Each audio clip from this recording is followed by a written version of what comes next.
ഓം ശ്രീ സായിരാം. ഭഗവാന്റെ പാതാരബിന്ദങ്ങളിൽ സാഷ്ടാംഗം നമസ്കരിച്ചുകൊണ്ട് അന്തർശൗര്യത്തിന്റെ 179 ഭാഗത്തിലേക്ക് എല്ലാവർക്കും സ്വാഗതം. ഇന്ന് നമ്മുടെ ഹോസ്റ്റ് ശ്രീ MV സതീഷ് തൃക്കരിപ്പൂരാണ്. കോർഡിനേറ്റ് ചെയ്യുന്നത് വത്സല മേനോനാണ്. ഇന്ന് നമുക്ക് വേണ്ടി പ്രസന്റ് ചെയ്യുന്നത് ശ്രീ പുഷ്കർ കുമാർ തിരുവനന്തപുരമാണ്. ഭജന പാടുന്നത് ആനന്ദ് PL ആണ്. അപ്പോൾ ഞാൻ ഓങ്കാരവും ഭഗവാന്റെ ഗായത്രിയും പറഞ്ഞു കഴിയുമ്പോൾ പുഷ്കരനത് വീഡിയോ ഓൺ ചെയ്ത് വായിക്കുക. അത് കഴിഞ്ഞ ഉടൻ തന്നെ അനുഭവങ്ങൾ പറയുക കേട്ടോ. സായിരാം. ഓ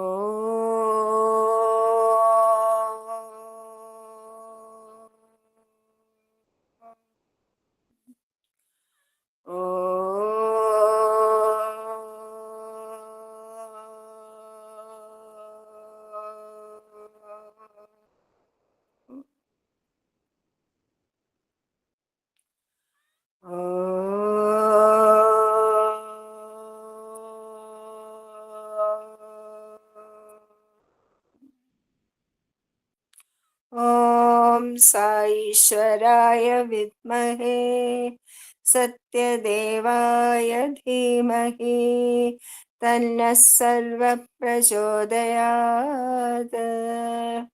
ഓം സാईश्वराय വിദ്മഹേ സത്യദേവായ ധീമഹി തന്നഃ സർവഃ പ്രചോദയാത്. ഓം സാईश्वराय വിദ്മഹേ സത്യദേവായ ധീമഹി തന്നഃ സർവഃ പ്രചോദയാത്. ഓം ശാന്തി ശാന്തി ശാന്തി. Sairam. Shri Pushkar, please open video on ചെയ്ത് പറഞ്ഞു തുടങ്ങിക്കോളൂ. സായിരാം സായിരാം സായിരാം. ശ്രീ സത്യസായി വാണി ഭാഗം 15. നാമജപം. ഈ യുഗം കലിയുഗമാണ്. കലിയുഗത്തെ ഓണാണ്. സായിരാം ചേച്ചി ഓണാണ്.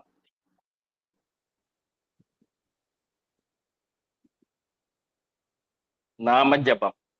ഈ യുഗം കലിയുഗമാണ്. കലിയുഗത്തെ ആളുകൾ വെറുപ്പോടെയാണ് വീക്ഷിക്കുന്നത്. എന്നാൽ മനുഷ്യർക്ക് വളരെ വേഗം മോക്ഷം ലഭിക്കാനുള്ള മാർഗം ഈ യുഗത്തിലാണുള്ളത്. നമ്മുടെ എല്ലാ വേദഗ്രന്ഥങ്ങളിലും ഇതിനെപ്പറ്റി പറഞ്ഞിട്ടുണ്ട്. നാമസങ്കീർത്തനം കൊണ്ടും അത് കേൾക്കുന്നത് കൊണ്ടും മോക്ഷം ലഭിക്കുമെന്നാണ് ഈ ഗ്രന്ഥങ്ങളിൽ പറഞ്ഞിരിക്കുന്നത്. ഭക്തിയുടെ 9 പടികളിൽ ശ്രവണവും കീർത്തനവുമാണ് ഏറ്റവും പ്രധാനമായി ചൂണ്ടിക്കാണിച്ചിരിക്കുന്നത്. ഈശ്വരന്റെ മഹാത്മ്യത്തെ വർണ്ണിക്കുന്ന ഗാനങ്ങളാണ് കീർത്തനങ്ങൾ. എന്നാൽ സങ്കീർത്തനം എന്ന വാക്കിന്റെ അർത്ഥം സംശയമോ തടസ്സമോ ഇല്ലാതെ ഈശ്വരന്റെ നാമാവലികൾ ഉറക്കപ്പാടുക എന്നതാണ്. കീർത്തനം എന്നുള്ളത് ഒരാൾ സ്വന്തം ആത്മീയ പുരോഗതിക്ക് വേണ്ടി ചെയ്യുന്നതാണ്. സങ്കീർത്തനം ഒന്നിലധികം ആളുകൾ ഒരുമിച്ച് ചെയ്യുന്ന ഈശ്വര സ്തുതിയാണ്. ഇതിൽ പങ്കെടുക്കുന്ന ആളുകൾക്ക് മാത്രമല്ല ചുറ്റുപാടുമുള്ളവർക്കും ലോകത്തിന് തന്നെയും ഈ ആരാധന പ്രയോജനം ചെയ്യുന്നതാണ്. സങ്കീർത്തനം സാധാരണയായി 4 വിഭാഗങ്ങളായി തരംതിരിക്കപ്പെട്ടിരിക്കുന്നു. അവ ഗുണസങ്കീർത്തനം, ലീലാസങ്കീർത്തനം, ഭാവസങ്കീർത്തനം, നാമസങ്കീർത്തനം. നമുക്ക് ഇവയെ വിശദമായി പരിശോധിക്കാം. ഗുണസങ്കീർത്തനം ഈശ്വരന്റെ ഗുണങ്ങളെ വർണ്ണിച്ച് ആരാധിക്കുന്ന രീതിയാണ്. അപ്പോൾ അവിടുത്തെ അനുഗ്രഹം ലഭിക്കുന്നു. പക്ഷേ ഈശ്വരൻ ഗുണാതീതനാണ്. സത്വ രജോ തമോ ഗുണങ്ങൾ അവിടത്തെ ബാധിക്കുന്നില്ല. വാസ്തവത്തിൽ ഭഗവാൻ നിർഗുണനാണ്. അവിടത്തേക്ക് ഗുണങ്ങൾ ആരോപിക്കുന്നത് മഹാത്മ്യത്തെ താഴ്ത്തിക്കെട്ടലാണ്. ഭക്തന്റെ മനസ്സിൽ വർണ്ണിക്കപ്പെട്ട ഗുണങ്ങൾ മാത്രം അവശേഷിക്കുകയും ആ ഗുണങ്ങൾ മാത്രമുള്ള ഈശ്വരനെ സ്തുതിക്കുകയും ചെയ്യുമ്പോൾ അയാൾക്ക് നൈമിഷികമായ സംതൃപ്തി മാത്രമേ ലഭിക്കുന്നുള്ളൂ. രണ്ടാമത്തേത് ലീലാസങ്കീർത്തനമാണ്. ഈ പ്രപഞ്ചവും അതിലെ സൃഷ്ടിജാലങ്ങളും ഈശ്വരന്റെ ലീലയാണ്.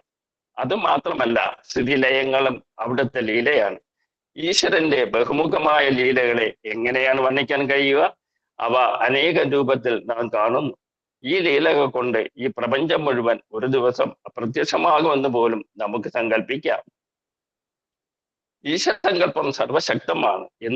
എന്തു തന്നെ സംഭവിച്ചാലും അത് നല്ലതിനായാലും ചീത്തയായാലും ഈശ്വരന്റെ ലീലയാണ്. നന്മയെയും തിന്മയെയും സമമായി കാണുന്ന സ്വഭാവം നാം വളർത്തിയെടുത്തില്ലെങ്കിൽ ഈശ്വരനെ മനസ്സിലാക്കി എന്ന് പറയാൻ നമുക്ക് അവകാശമില്ല. ഇപ്പോഴത്തെ സാധകന്മാരെല്ലാം നല്ല കാര്യം വരുമ്പോൾ വളരെ സന്തോഷിക്കുകയും ദുഃഖം വരുമ്പോൾ തകർന്നു പോവുകയും ചെയ്യും.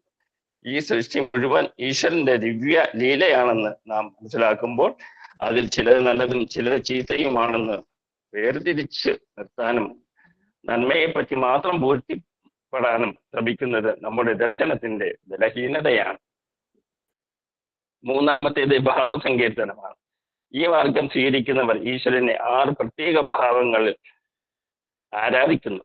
അതിൽ നിന്നും ഭക്തിയുടെ ഉത്തംഗ ശൃംഗത്തിലെത്തുകയും ചെയ്യുന്നു. പക്ഷേ ഈ 6 ഭാവങ്ങളും ഈശ്വരനെ പറ്റിയുള്ള വളരെ പരിമിതമായ ജ്ഞാനത്തിൽ അടിയുറച്ചതാണ്. ശാന്തഭാവം. ഈ രീതി സ്വീകരിക്കുന്ന ഭക്തന്മാർ അവർക്ക് എന്ത് തന്നെ സംഭവിച്ചാലും അതെല്ലാം ഈശ്വരൻ നൽകുന്നതാണെന്ന് സങ്കല്പിച്ച് സന്തുഷ്ടരായി ജീവിക്കുന്നു. മഹാഭാരതത്തിൽ ഭീഷ്മർ ഇതിന് ഏറ്റവും നല്ല ഉദാഹരണമാണ്. ഭീഷ്മർ സ്വച്ഛന്ത മൃത്യു ആണ്. കുരുക്ഷേത്ര യുദ്ധത്തിൽ അർജുനന്റെ ശരങ്ങളേറ്റ് താഴെ വീണ ഭീഷ്മർ സ്വന്തം ഇച്ഛാശക്തി ഉപയോഗിച്ച് ഒരു നല്ല ദിവസത്തേക്ക് തന്റെ മരണം നീട്ടിവെച്ചു. സൂര്യൻ ഉത്തരാർദ്ധഗോളത്തിലേക്ക് കടക്കുന്ന ഉത്തരായനകാലം ആരംഭിക്കുന്ന ദിവസമായിരുന്നു അത്. ഈശ്വരൻ കാലസ്വരൂപനാണ്, കാലാതീതനുമാണ്. അപ്പോൾ നാം കാലത്തെ നല്ലതും ചീത്തയും എന്ന് എങ്ങനെയാണ് വേർതിരിക്കുക? ഒരാൾക്ക് ദുഃഖമോ സുഖമോ ഉണ്ടാകുന്നത് മരിക്കുന്ന സമയം ഏതാണെന്ന് നോക്കിയല്ല. ഈശ്വര വിശ്വാസികൾക്ക് ഇങ്ങനെയുള്ള സങ്കല്പങ്ങൾ ദൗർബല്യത്തിന്റെ അടയാളമാണ്.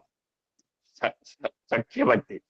ഈശ്വരനെ ആത്മസുഹൃത്തായി കാണുന്ന രീതിയിലുള്ള ഭക്തിയാണിത്. ഈ ഭക്തി കൊണ്ട് ബന്ധമോചനം നേടിയ ആളുകളുടെ ഏറ്റവും നല്ല ഉദാഹരണം അർജുനനാണ്. പക്ഷേ അർജുനൻ ഈശ്വരനെ മനുഷ്യരുടെ ഇടയിൽ തന്നെയുള്ള തന്റെ ഒരു ബന്ധുവാണെന്നും സുഹൃത്താണെന്നും വിചാരിച്ചു. അതുകൊണ്ട് ഈശ്വരൻ നൽകേണ്ടതായ ഭക്തി അധികം സമയവും അർജുനനിൽ കാണാൻ സാധിക്കുന്നില്ല. ശ്രീകൃഷ്ണനുമായി അർജുനൻ പെട്ടെന്ന് ബന്ധം സ്ഥാപിച്ചു. അതുകൊണ്ട് അർജുനന് ലഭിച്ച ഈശ്വര സാമീപ്യത്തെ പറ്റി അദ്ദേഹം തിരിച്ചറിഞ്ഞില്ല. കൃഷ്ണനെ ശ്യാലൻ എന്നർത്ഥം വരുന്ന വാക്കുപയോഗിച്ചാണ് അർജുനൻ സംബോധന ചെയ്തിരുന്നത്. അവർ അത്രമാത്രം അടുപ്പത്തിലായിരുന്നു. ഇത് വെറും ഒരു മാനുഷ്യ ബന്ധമാണല്ലോ. അതുകൊണ്ട് സ്വന്തം സഹോദരിയായ സുഭദ്രയെ അർജുനന് വിവാഹം കഴിച്ചു കൊടുത്തു. അർജുനന്റെ ആ സംബോധന കൃഷ്ണൻ സ്വാർത്ഥകമാക്കി. അതുകൊണ്ട് സഖ്യഭക്തിയും പൂർണ്ണമായ പ്രയോജനം തരുന്നില്ല എന്ന് കാണാം. ദാസ്യഭക്തിയാണ് ഭക്തിയുടെ മൂന്നാമത്തെ തലം. ഇത് വെളിവാക്കുന്നത് ഒരു യജമാനും ഭൃത്യനും തമ്മിലുള്ള ബന്ധമാണ്. ഈ ഭക്തിയുടെ വിശിഷ്ടമായ ഉദാഹരണം ഹനുമാനാണ്. അദ്ദേഹം ശ്രീരാമന്റെ പാദസേവകനായ ഭക്തനാമദാസനായിരുന്നു. മുഴുവൻ സമയവും ഹനുമാൻ ശ്രീരാമന്റെ സേവനത്തിൽ മുഴുകിയിരുന്നു. 4 വേദങ്ങളിലും 6 ശാസ്ത്രങ്ങളിലും 62 കലകളിലും ഹനുമാൻ അഗാധമായ ജ്ഞാനമുണ്ടായിരുന്നു. അദ്ദേഹം ശാരീരികമായും മാനസികമായും ആത്മീയമായും സംശയാതീതനായ ഒരു നായകനാണ്. പക്ഷേ ചിന്തയിലോ വാക്കിലോ പ്രവൃത്തിയിലോ അഹന്തയുടെ ലേശം പോലും ഇല്ലാതെ അദ്ദേഹം ശ്രീരാമനെ സേവിച്ചു. അദ്ദേഹത്തിന് ത്രികരണ ശക്തി ഉണ്ടായിരുന്നു. പക്ഷേ ഹനുമാന്റെ ഈ ദാസ്യഭക്തിയും കുറ്റവിമുക്തമല്ല. അദ്ദേഹത്തിന്റെ സേവനവും സ്ഥിരപ്രതിഷ്ഠിതമായിരുന്ന ഭക്തിയും ഈശ്വരന്റെ ശ്രീരാമൻ എന്ന വ്യക്തിത്വത്തോട് മാത്രമായിരുന്നു. ശ്രീകൃഷ്ണന്റെ രൂപത്തിലോ മറ്റേതെങ്കിലും രൂപത്തിലോ ഈശ്വരനെ അംഗീകരിക്കാൻ ഹനുമാൻ തയ്യാറായിരുന്നില്ല. ഈശ്വരന് 1000 നാമങ്ങളും രൂപങ്ങളും ഉണ്ടെന്ന് വേദങ്ങൾ പറയുന്നു. എന്നാൽ ഹനുമാന്റെ ഭക്തി കേവലം ഒരു നാമത്തിലും രൂപത്തിലും ഉറച്ചു നിന്നു. വിശ്വാത്മാവിന്റെ ഒരു ചെറിയ ഭാഗം മാത്രമേ ദാസഭക്തിയുള്ളവർക്ക് ദർശിക്കാൻ കഴിയുകയുള്ളൂ. വാത്സല്യഭക്തി. ഒരമ്മയ്ക്ക് കുഞ്ഞിനോട് തോന്നുന്ന വാത്സല്യം ഇത്തരം ഭക്തർക്ക് ഈശ്വരനോട് തോന്നാം. യശോദയ്ക്ക് ഉണ്ണികൃഷ്ണനോടുണ്ടായിരുന്ന ചേതോവികാരം ഇതായിരുന്നു. മറ്റുള്ള കൃഷ്ണനെ മധുരാപുരിവാസൻ എന്നും ഗോപീദേവാസൻ എന്നും വിശേഷിപ്പിക്കുമ്പോൾ യശോദ മാത്രം കൃഷ്ണനെ സ്വന്തം മകനായി അംഗീകരിച്ചു. കൃഷ്ണന്റെ സന്ദേശവും വഹിച്ചുകൊണ്ട് മധുരയിൽ നിന്ന് ഉദ്ധവൻ ഗോകുലത്തിലെത്തിയപ്പോൾ യശോദ അവളുടെ ഗോപാലിനെ പറ്റി അന്വേഷിച്ചു. കൃഷ്ണനെ മധുരയിൽ വസിക്കുന്നവനായോ ഗോപികകളുടെ ഹൃദയത്തിൽ വസിക്കുന്നവനായോ കാണുവാൻ എനിക്ക് സാധ്യമല്ല. ഞാൻ എന്റെ ഗോപാലിനെ പറ്റിയാണ് ചോദിക്കുന്നത്. അപ്പോൾ വാത്സല്യഭക്തിയും ഒരു പുസ്തക അവകാശമുള്ളതായി നാം കാണുന്നു. അടുത്ത രീതി അനുരാഗഭക്തിയാണ്. വൃന്ദാവനത്തിലെ ഗോപശ്രീകളാണ് ഈ മാർഗത്തിലുള്ള ഏറ്റവും നല്ല ആരാധകർ. വഴിപിഴച്ച ചിന്താശക്തിയുള്ളവരും വക്രബുദ്ധികളും മുൻവിധിയുള്ളവരുമായ പലരും ഈ ആരാധനാ രീതിയുടെ പരിശുദ്ധിയും വിലയും അറിഞ്ഞിരുന്നില്ല. പലരും അവരവരുടെ മനോഭാവമനുസരിച്ച് ഇതിനെ തെറ്റായി കാണുകയും വ്യാഖ്യാനിക്കുകയും ചെയ്തു. ക്ഷുദ്രകീടങ്ങൾ വയലിലെ വിള നശിപ്പിക്കുന്ന പോലെ ഇടുങ്ങിയ മനസ്സ് ഇടുങ്ങിയ ആശയങ്ങളും മനുഷ്യനും ജീവിതം നശിപ്പിക്കുന്നു. ഗോപശ്രീകൾക്ക് ശ്രീകൃഷ്ണനോട് കാമിനി കാമുക ബന്ധമാണ് ഉണ്ടായിരുന്നത്. ഇത് ദ്വന്ദ്ഭാവമാണ്. ദ്വന്ദ്ഭാവം അജ്ഞതയുടെ അടയാളമാണ്. ഇഷ്ടാനിഷ്ടങ്ങളുടെ ദ്വന്ദ്ഭാവം ഇവിടെ മനസ്സ് വളർത്തുന്നു. ജന്മത്തിന്റെ കാരണം കർമ്മമാണ്. കർമ്മം സുഖദുഃഖങ്ങൾ ഉണ്ടാക്കുന്നു. ഇത് ദ്വന്ദ്മായ പ്രതികരണമാണ്. മധുരഭക്തി രാധ മധുരഭാവത്തിന്റെ അതുല്യമായ മാതൃകയാണ്.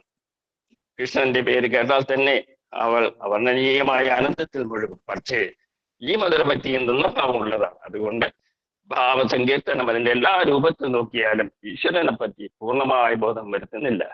ഇനി നാലാമത്തെ വിഭാഗമായ നാമസങ്കീർത്തനത്തെ പറ്റി നോക്കാം. ഇത് എല്ലാ സ്ഥലത്തും എല്ലാ സമയത്തും എല്ലാവർക്കും പൂർണ്ണമായ ആനന്ദം തരുന്നു. ഇതിനു ശേഷമായ മറ്റൊന്നില്ല. ഹരി, ഹരൻ, സായി, ബാബ, കൃഷ്ണൻ ഇങ്ങനെയുള്ള എല്ലാ നാമങ്ങളും പ്രേമത്തിൽ നിന്ന് ഉദിച്ചതാണ്. ഇത് ആത്മാവിന്റെ രസവും ശ്രദ്ധയുമാണ്. പ്രേമം നമ്മുടെ ചിന്തകളെ പ്രചോദിപ്പിക്കുകയും വാക്കുകളുടെ ഉള്ളിലേക്ക് തുളച്ചു കയറുകയും പ്രവൃത്തികളെ നന്മ നിറഞ്ഞതാക്കുകയും ചെയ്യണം. സംഖ്യാശാസ്ത്രം അനുസരിച്ച് നാമം എന്ന വാക്കിന് വളരെ പ്രാധാന്യമുണ്ട്. ന 0, ആ 2, മ 5.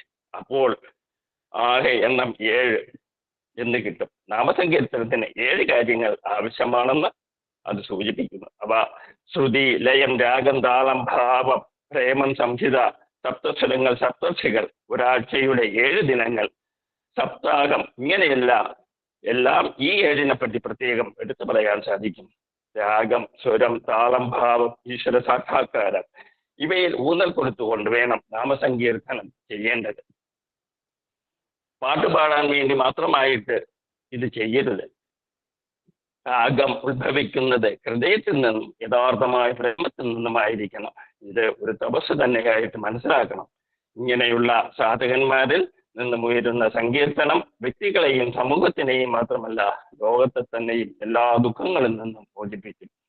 പ്രേമസ്വരൂപരെ, നിങ്ങൾക്ക് ധ്യാനവും ജപവും ചെയ്യാൻ കഴിയുന്നില്ലെങ്കിലും സാരമാക്കേണ്ടതില്ല. പൂർണ്ണ വിശ്വാസത്തോടുകൂടി ഭയമില്ലാതെ നിങ്ങൾ ഈശ്വരനാമങ്ങൾ ജപിക്കുക. ജയ് സായിരാം. പുഷ്കൻ, വളരെ വളരെ നന്നായി. നല്ലൊരു സബ്ജക്റ്റ് ആണ് ഇന്ന് എടുത്തത്. നീ അനുഭവങ്ങൾ പറഞ്ഞോളൂ കേട്ടോ.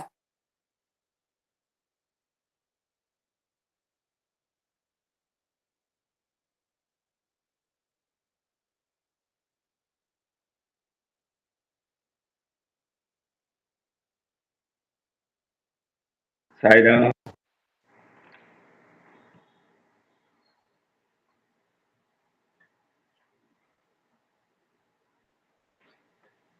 സായിരാം.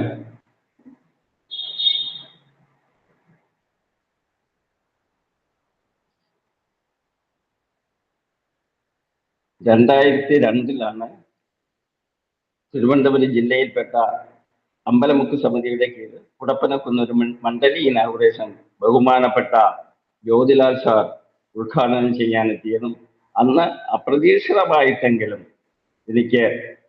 എനിക്കും ലതയ്ക്കും കുടുംബത്തിനുമൊക്കെ അവിടെ എത്താൻ കഴിഞ്ഞു. അദ്ദേഹത്തിൻ്റെ സ്പീച്ചിൽ നിന്നും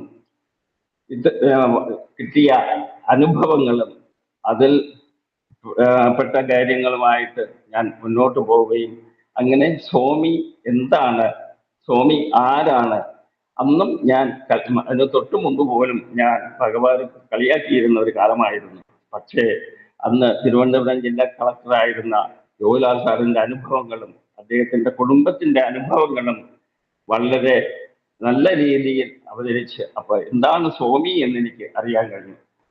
ഒരു ആഴ്ചകൾ കഴിഞ്ഞ് ഞാൻ എൻ്റെ തൊട്ടടുത്ത അമ്പലമുക്ക് സമിതിയിൽ ഞാനും ലതയും എത്തുകയും അവിടെ നിന്നും എക്സ്പാൻഷൻ ഭഗവാന്റെ ഓർഗനൈസേഷനെ കുറിച്ചോ ഭഗവാന്റെ അതിനെ കുറിച്ചുള്ള എക്സ്പാൻഷൻ ആയിട്ട് ബന്ധപ്പെട്ട് ഞങ്ങൾക്ക് ആലുവയിൽ പോകാനും അവിടെ നിന്നും ബഹുമാനപ്പെട്ട നിമേഷ് പാണ്ഡെയുടെയും ശ്രീമതി കമലാ പാണ്ഡെയുടെയും സത്സംഗങ്ങളും പ്രഭാഷണങ്ങൾ കേൾക്കാനും കഴിഞ്ഞു. അതിൽ നിന്നും ഉണ്ടായ ആരാണ് സ്വാമി അല്ലെങ്കിൽ എന്താണ് സ്വാമി എന്ന് അപ്പോഴാണ് എനിക്ക് മനസ്സിലാക്കാൻ കഴിഞ്ഞത്. തുടർന്ന് ഈ ഒരു അവസ്ഥയിലാണ് ഞങ്ങൾ ഭഗവാനിലേക്ക് എത്തുന്നത്. ഇനി എൻ്റെ അനുഭവങ്ങൾ പറയാം. എനിക്ക് തോന്നുന്നു 2006 പുട്ടപർത്തിയിൽ ഓണം വാരാഘോഷം നടക്കുന്ന സമയം. അന്ന് കേരളത്തിൽ നിന്നും 800-നും 1000-നും ഇടയിൽ കുട്ടികൾ, ബാലവികാസ് കുട്ടികൾ ഈ പ്രോഗ്രാമിൽ പങ്കെടുക്കാനുണ്ടായിരുന്നു. അന്ന് ഇവർക്ക് ഭക്ഷണം രാവിലെയും ഉച്ചയ്ക്കും രാത്രിയെല്ലാം ഭക്ഷണം എത്തിക്കുക എന്നുള്ള ഒരു ഉത്തരവാദിത്വം എൻ്റെ ചുമലിൽ വരികയും അപ്പോൾ ഞാൻ അത് ഏറ്റെടുക്കുകയും ചെയ്തു. രാവിലെ 6 മണി, 5:45, 6 മണിയാകുമ്പോൾ ഞാൻ ക്യാൻറ്റീനടുത്തെത്തും. അവിടെ നിന്ന് വാഹനം അവിടുന്ന് തന്നെ അറേഞ്ച് ചെയ്തിരുന്നു. അവർ വന്നു. കുറച്ച് കഴിഞ്ഞ് ഏകദേശം ഇത്രയും പേർക്കുള്ള ആയിരുന്നു. ഉപ്പുമാവും അതിന് വേണ്ട കറികളും എല്ലാം ആയിട്ട് റെഡിയായിരിക്കുന്നു എന്ന് പറഞ്ഞു. അപ്പൊ ഞാനിങ്ങനെ ചുറ്റും നോക്കി. അന്ന് ഏകദേശം ഒരു 2 മാസമേ ഉള്ളൂ എനിക്ക് ഹെർണിയയുടെ സർജറി കഴിഞ്ഞിട്ട്. അപ്പം എനിക്ക് വെയിറ്റ് എടുക്കാനും പാടില്ല. അപ്പം മറ്റാരെങ്കിലും, ഞാൻ ധരിച്ചിരുന്നത് അവിടെ വന്നാൽ മാത്രം മതി, അവിടെ ഉള്ളവർ അത് വാഹനത്തിൽ കയറ്റി വയ്ക്കുമെന്നായിരുന്നു. പക്ഷേ ആരും തന്നെ സഹായിക്കുന്നില്ല. അങ്ങനെ ഞാൻ വിഷമിച്ച് ഇങ്ങനെ ചുറ്റുപാട് നോക്കുമ്പോഴായിരുന്നു 2 നല്ല നല്ല വലിപ്പമുള്ള 2 പേർ എൻ്റെ അടുത്ത് വന്നത്. ചേട്ടാ, എന്താ ഇത് കയറ്റി വയ്ക്കാനാണോ? ഞങ്ങൾ സഹായിക്കാം എന്നും പറഞ്ഞ് ആ 2 പേരും വന്ന് ഈ വലിയ വാർപ്പിലുള്ള ഈ സാധനം കയറ്റി വെച്ചു. പിന്നെയാണ് ഞാൻ അറിയുന്നത് ഇവർ പാലക്കാട് ശിശു സമിതിയിലുള്ള ആൾക്കാരായിരുന്നു. പിറ്റേ ദിവസം ഈ 3 ദിവസവും ഇവർ ഈ 3 നേരവും വന്ന് എന്നെ സഹായിക്കുകയായിരുന്നു. അതൊരു ഭഗവാന്റെ ഒരു ഇടപെടലാണെന്ന് തീർച്ചയായിട്ടും ഞാൻ വിശ്വസിക്കുന്നു. മറ്റൊരു സംഭവം, ഇതുപോലുള്ള 2007 തോന്നുന്നു, ഓണം പ്രോഗ്രാമിന് കുട്ടികളുടെ പ്രോഗ്രാം നടക്കുന്ന സമയം അവർക്ക് രാത്രിയും മറ്റും ഭക്ഷണവും മറ്റും കൊടുക്കുകയും അങ്ങനെ എനിക്ക് മൈഗ്രെയിൻ്റെ ഒരു പ്രശ്നമുണ്ടായിരുന്നു. ഉറക്കമൊഴിഞ്ഞാലോ വിശന്നാലോ എനിക്ക് മൈഗ്രെയിൻ ഭയങ്കരമായിട്ട് സംഭവിക്കുകയും ഒരുപാട് സമയം വൊമിറ്റ് ചെയ്യുകയും ചെയ്യും. അത് വളരെ കാലം കൊണ്ട് നീണ്ടു നിന്നിരുന്നു. വീട്ടിൽ വെച്ചും ഇങ്ങനെ വരുന്ന സമയത്തിന് പിറ്റേ ദിവസം രാവിലെ ഡീഹൈഡ്രേഷൻ സംഭവിച്ച് ജനറൽ ആശുപത്രിയിൽ പോയി അവിടുന്ന് ചികിത്സയൊക്കെ കഴിഞ്ഞാണ് ഞാൻ വരാറുള്ളത്. ഇത് ഒരു ഡോക്ടേഴ്സ് പറഞ്ഞത് വിശക്കാൻ പാടില്ല, ഭക്ഷണം കറക്റ്റ് കഴിക്കണം, ഉറക്കം ഒഴിയരുത്, ഒരുപാട് സ്ട്രെയിൻ എടുക്കരുത്. പക്ഷെ പുട്ടപർത്തിയിൽ വെച്ച് ഈ കുട്ടികളുടെ ഇതെല്ലാം കഴിഞ്ഞു. പിറ്റേ ദിവസം ഓണം പ്രോഗ്രാമായിരുന്നു. ഓണം പ്രോഗ്രാമും എല്ലാം കഴിഞ്ഞതിന് ശേഷം എനിക്ക് ക്ഷീണം വന്നു, വോമിറ്റിംഗ് തുടങ്ങി, ഡീഹൈഡ്രേഷൻ വന്നു. പിറ്റേ ദിവസം യാത്ര തുടരേണ്ടിയിട്ടുണ്ടായിരുന്നു. മന്ദിരത്തിനകത്ത് നിന്നും സൈക്കിൾ റിക്ഷയില് ലത എന്നെ കൂട്ടി പുറത്ത് വന്നു. റെയിൽവേ സ്റ്റേഷനിൽ പോയി. അവിടെ ക്ഷീണിച്ച് ഞാൻ അവിടെ കിടക്കുകയായിരുന്നു. ഈ സമയം ഇവിടെ തിരുവനന്തപുരത്തു നിന്നുള്ള മറ്റു സായി ഭക്തരും അവിടെ എത്തി. അവർ എൻ്റെ അവസ്ഥ കണ്ടിട്ട് അവരെല്ലാവരും എന്നെ തൊട്ട് അടുത്തുള്ള ഹോസ്പിറ്റലിൽ, സൂപ്പർ സ്പെഷ്യാലിറ്റി ഹോസ്പിറ്റലിൽ കൊണ്ടുപോയി. സംഭവം അവർ എനിക്ക് ട്രിപ്പൊക്കെ തന്ന്. പക്ഷേ അവിടുന്ന് ബാംഗ്ലൂരെത്തി എല്ലാവരും ട്രെയിനിൽ ബുക്ക് ചെയ്തിരിക്കുകയായിരുന്നു ഒരുമിച്ച് പോകാനായിട്ട്. ഇവിടെ നിന്നവർക്കെല്ലാം വളരെ വിഷമം തോന്നി. പക്ഷെ ബാക്കി എല്ലാവരെയും പറഞ്ഞു വിട്ടിട്ട് ഇവർ പറഞ്ഞു, ഞങ്ങൾ നാളെയോ ഇത് കഴിഞ്ഞിട്ട് വരാമെന്ന്. ഈശ്വരന്റെ അനുഗ്രഹം കൊണ്ട് ഭഗവാൻ കൂടെ ഉണ്ട് എന്ന് എനിക്ക് തോന്നിച്ച സംഭവം, ട്രിപ്പ് കഴിഞ്ഞ് ഞങ്ങൾ വിടുകയും ബാംഗ്ലൂരിൽ, അന്ന് ബാംഗ്ലൂർ ട്രിവാൻഡ്രം ട്രെയിൻ ഏകദേശം 1.5 മണിക്കൂർ താമസിച്ചാണ് വന്നത്. അപ്പൊ ഞങ്ങൾക്കും അതിൽ കയറാൻ കഴിഞ്ഞു. മറ്റൊരു അനുഭവം എന്ന് പറഞ്ഞാൽ, ഞാൻ ഒരു ഓണത്തിന് ഇതുപോലെ ദർശനത്തിനായി മന്ദിരത്തിൽ ഇരിക്കുന്ന സമയം മുൻവരിയിലാണ് എനിക്ക് സീറ്റ് കിട്ടിയത്. ഭഗവാൻ വീൽ ചെയറിൽ അവിടെ വന്നുകൊണ്ടേയിരിക്കുന്നു. ഇടയ്ക്കിടയ്ക്ക് ഭഗവാൻ മടിയിൽ നിന്ന് എന്തോ എടുത്തിങ്ങനെ ഓരോ ആൾക്കാർക്ക് ഇങ്ങനെ ഇട്ടുകൊടുക്കുന്നു. അപ്പൊ ഞാൻ ധരിച്ചു അത് മിഠായി ആയിരിക്കണം. ഞാനും ഇങ്ങനെ കൈ രണ്ടും തുടർന്ന് വെച്ച് ഇങ്ങനെ ഞാൻ എൻ്റെ അടുത്തുകൂടി ഭഗവാൻ മുന്നോട്ട് പോവുകയും കുറച്ച് 4-5 ആൾക്കാർ കഴിഞ്ഞ ശേഷം പുറകോട്ട് ഇങ്ങനെ എറിഞ്ഞു എൻ്റെ കയ്യിൽ ഒരു വിഭൂതി പാക്കറ്റ് വന്ന് വീഴുകയായിരുന്നു. അതിപ്പോഴും ഞാൻ സൂക്ഷിച്ചു വെച്ചിട്ടുണ്ട്. ഇത്തരത്തിലുള്ള ഒത്തിരി അനുഭവങ്ങൾ. ഇതിലേറെ എനിക്ക് ഓഫീസിൽ വെച്ചാണെങ്കിലും അടിയന്തരമായിട്ട് എന്തെങ്കിലും ഒരു മീറ്റിംഗ് വരുമ്പോഴും പഴയ ഫയലുകൾ തപ്പാനായിട്ട് അല്ലെങ്കിൽ നോക്കാനായിട്ട് ചെല്ലുമ്പോൾ ആ ഫയൽ ഏറ്റവും മുകളിലിരിക്കുന്നതായിട്ട് കാണാൻ കഴിയും. ജീവിതത്തിൽ ഭഗവാനിൽ എത്തിച്ചേരാൻ കഴിഞ്ഞത് എൻ്റെ ഒരു മുൻജന്മ സുഹൃതമായിട്ട് ഞാൻ കരുതുന്നു. തപോവനത്തിൽ പറയുന്നത് പോലെ ജീവിതത്തിൽ എന്തെല്ലാം പ്രയാസങ്ങൾ ഉണ്ടായാലും ഒരിക്കലും ഭഗവാനെ കൈവടിയരുത്. ജയ് Sairam. Thank you Sairam Pushkar. Presentation ചെയ്തോളൂ.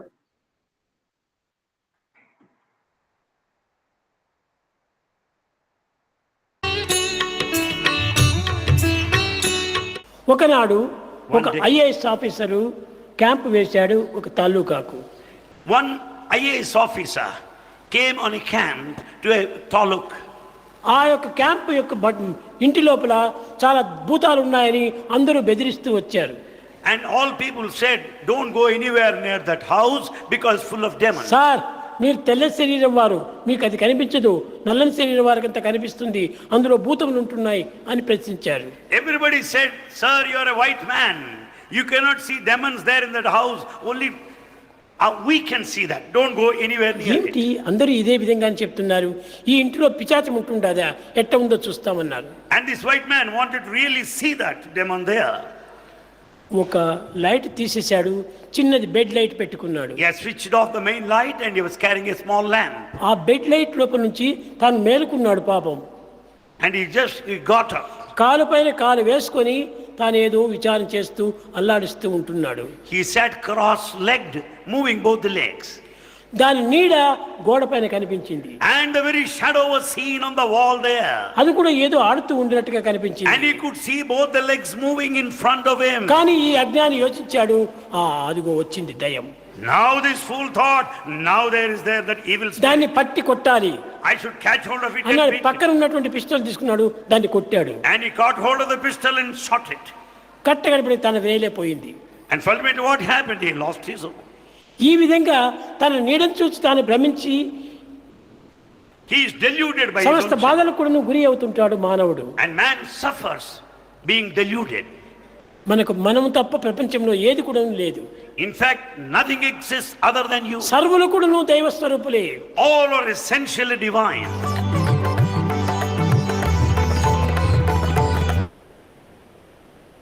സായിരാം ആനന്ദ് ഭജന പാടിക്കോളൂ മോനെ.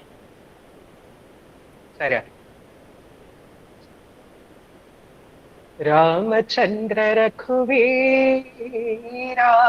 रामचंद्र रणधीरा रामचंद्र रघुनाथा रामचंद्र जगन्नाथा रामचंद्र मम बन्धु रामचंद्र जय सिंधु रामचंद्र मम बन्धु रामचंद्र जय सिंधु रामचंद्र रघुवीरा रामचंद्र रणधीरा रामचंद्र रघुनाथा रामचंद्र जगन्नाथा रामचंद्र मम बन्धु रामचंद्र जय सिंधु रामचंद्र मम बन्धु रामचंद्र जय सिंधु रघुवीरा रणधीरा रघुनाथा जगन्नाथा रघुरामा परनामा मम बन्धु जय सिंधु रघुवीरा रणधीरा रघुनाथ जगन्नाथ मम बन्धु जय सिन्धु मम बन्धु जय सिन्धु रामचन्द्र रघुवीरा रामचन्द्र रणधीर സ്റ്റുഡൻസ് വചൻ. Thank you so much Sairam. Sai Upama. ഭാരതം അതിൽ ഭാ അഥവാ ബ്രഹ്മവിദ്യയുടെ നാടാണ്. ഇവിടെ ജനങ്ങൾക്ക് ബ്രഹ്മവിദ്യയുടെ രതി അഥവാ മമതയുണ്ട്. ഭാരതം എന്ന പേരിന്റെ അർത്ഥം സൂചിപ്പിക്കുന്നത് ബ്രഹ്മവിദ്യയോട് രതി ഉള്ളവരുടെ നാട്, അല്ലെങ്കിൽ ഭഗവാനോട് രതി ഉള്ളവരുടെ നാട് എന്നാണ്. ഭാരതത്തിലെ ജനങ്ങൾക്ക് ആത്മീയ സാധനകളോട് സഹജമായ ആകർഷണം തോന്നുന്നു. ഇവിടെ ജനങ്ങൾ അനന്തനായ ഈശ്വരന്റെ സ്തോത്രങ്ങളെ പാടിക്കൊണ്ട് അദ്ദേഹത്തിന്റെ ശബ്ദം ശ്രവിക്കുവാനായി ഉത്സുകരായി കഴിയുന്നു. ജയ സായിരാം. സമസ്തലോകാ സുഖിനോ ഭവന്തു, സമസ്തലോകാ സുഖിനോ ഭവന്തു, സമസ്തലോകാ സുഖിനോ ഭവന്തു. ഓം ശാന്തി ശാന്തി ശാന്തി. ജയ് സായിരാം. സായിരാം. സായിരാം. സായിരാം. സായിരാം.